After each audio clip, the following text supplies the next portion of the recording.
Secretary, there have been unsubstantiated allegations that the U.S. government has conspired to remove Prime Minister Imran Khan from power. What is your assessment of these untrue speculations? Mr. Chairman, I want to be very clear on this point. These allegations, this conspiracy theory is a lie. It is a complete falsehood. I have reviewed the press reporting related to this, what's called the cipher in Pakistan, the alleged leak diplomatic cable from the embassy here. It is not accurate. It at no point does it accuse the United States government or me personally of taking steps against Imran Khan. And thirdly, the other person in the meeting, the then ambassador of Pakistan to the United States, has testified to his own government that there was no conspiracy. We respect the sovereignty of Pakistan. We respect the principle that Pakistani people should be the only ones choosing their own leaders through a democratic process. Mr. Chairman, we are grateful that you are holding this hearing today for us to talk about that process. There are people who believe you were involved in the regime change in Pakistan. Can you speak on that? Sir, I was absolutely not involved, nor were any Americans involved with that process. None whatsoever. None whatsoever, sir. Not contractors, not? None. Not one. Okay. In aid to Pakistan being withheld, is aid to Pakistan being withheld because Pakistan refused to vote against the Russian invasion of Ukraine at the United Nations General Assembly? No, sir. And they have banned the bat, the symbol of the PTI. Then they banned the batsman. And this is, I mean, there have been flaws in other Pakistani elections, but this is perhaps the greatest flaw. And we're told, and the Pakistani ambassadors told me, well, this is just the ordinary working of the Pakistani judicial system. That's the same judicial system that has Dr. Afridi in jail for 14 years for getting bin Laden. Do we have faith that Imran Khan has not been the victim of selective prosecution? Or is it apparent that he has been?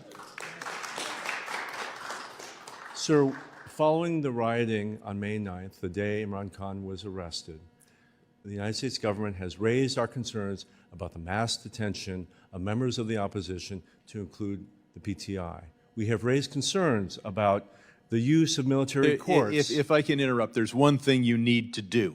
The American ambassador needs to visit Imran Khan in prison and make sure that he lives to tell the tale of how he was wrongfully imprisoned through selective prosecution. I yield. As well as to the president, you've got it right there.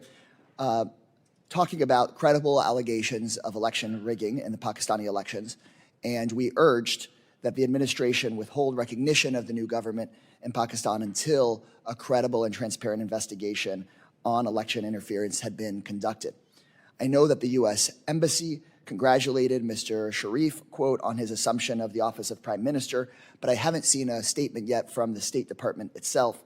So just so we're clear at this point, yes or no, has the U.S. officially recognized the new government in Pakistan?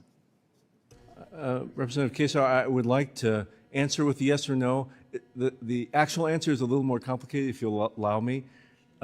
The government of the United States, we don't actually go around recognizing or withholding recognition of new governments. That's not something we do anywhere around the world.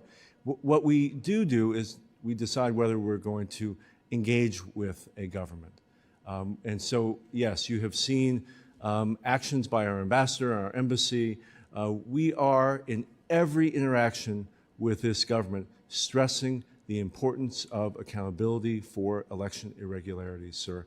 Can I just also add, your letter is incredibly important. It's important that the Pakistani people, the Pakistani government hear not only from the administration, but from members of Congress, and having so many of them speak together has real influence.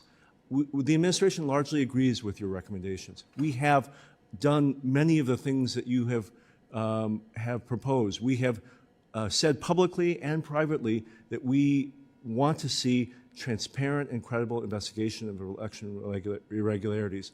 We have called for accountability for mass detentions of people in the opposition, and we have said loudly and clearly that military trials for civilians accused of crimes after May 9th is not in keeping with international norms. I appreciate that. And so in other cases, for example, in the case of Venezuela or some other countries where the State Department has spoken out very clearly about election rigging, and we can talk about separately about how it is that we treat those governments or treat those countries, but it seems that when we have had allegations of election rigging, that we've spoken out much more clearly than in this case. And I would urge that we continue to speak with the level of moral clarity that we have in other situations. But I appreciate your recognition and speaking out here today about how it's not okay for us to be having journalists jailed, for Twitter to get shut down, for there to be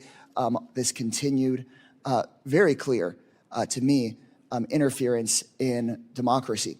Given the credible allegations of fraud and rigging, what gives you confidence that this government will have the democratic legitimacy necessary, not only for the interests of the Pakistani people, but for the interests of the United States? Sir, the political and economic stability of Pakistan is important for the United States.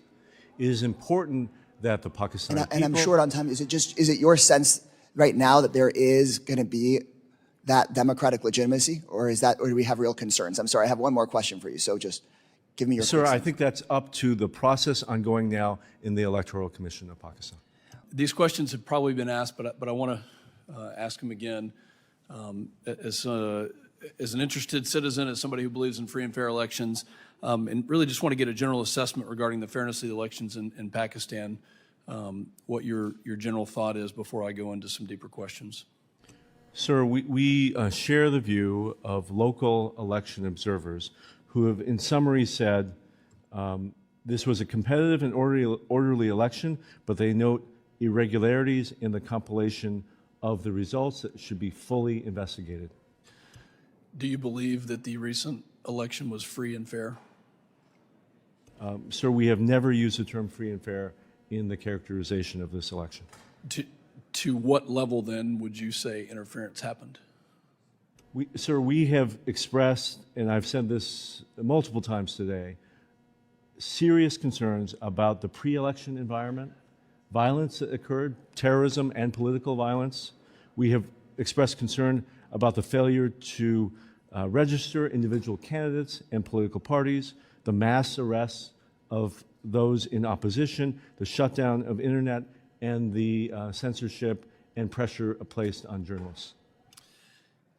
Do you believe that those, without those specific examples, and would definitely like to hear more examples, but without those examples of interference, I'm not sure if you're going to use that term, but please tell me what adjective you would use to describe it, and without those things having happened, would the election results be different?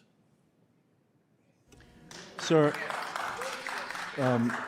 you ask an important question, and I think the answer to your question is the Election Commission of Pakistan, should it find that these irregularities are substantiated, should rerun elections where there's been interference.